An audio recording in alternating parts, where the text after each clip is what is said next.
Game Over es desenvolupa d'una manera molt directa a través de persones que han viscut l'experiència d'haver tingut un accident, d'haver quedat amb una lesió medular, per tant, realment, diguem-ne, molt malmesos amb les seves capacitats d'autonomia que abans tenien i que, per tant, tenen una experiència que poden traslladar molt viva, molt real, creïble, veraç a la gent de la seva edat. En aquestes sessions treballem diferents factors de risc a través del vídeo i també a través de l'experiència del monitor i dels mateixos joves que participen.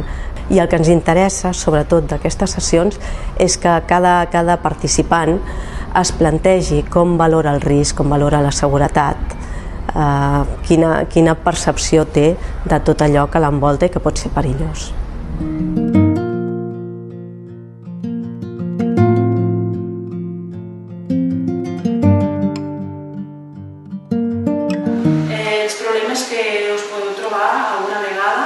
I com els solventeu en aquell moment, no? Una mica són coses que us poden ajudar a l'altra persona que es troba en la mateixa situació a solucionar. Primer el que dic és que vinc de l'Institut Pullman en col·laboració amb el Govern de Trànsit i ara els explico una mica i explicar el que fa l'Institut Pullman i el tema de la prevenció d'accidents. I que ara us passaré un petit vídeo que va soltar després de l'accident.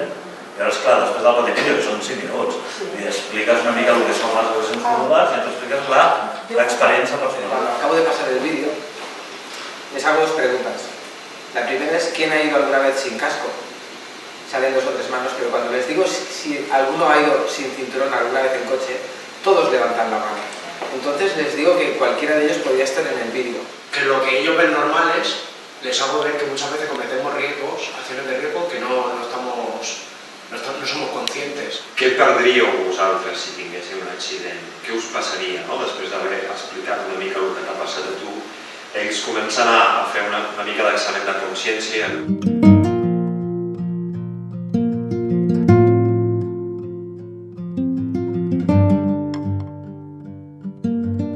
Vaig tenir un accident de cotxe fa mig any.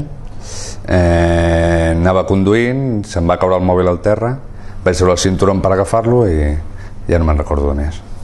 Tu penses, sí, la gent va en cadira de rodes perquè li ha passat alguna cosa, anava begut al volant, però quan vens aquí la gent t'explica les experiències, ho veus la realitat. Has d'anar amb tots els sentits. El que deia, ni veure ni res. Has d'estar conscient, vigilant, sempre endavant, al darrere, tot arreu. Has d'anar concentrat, si no, passa el que passa. Et trobes en aquesta situació.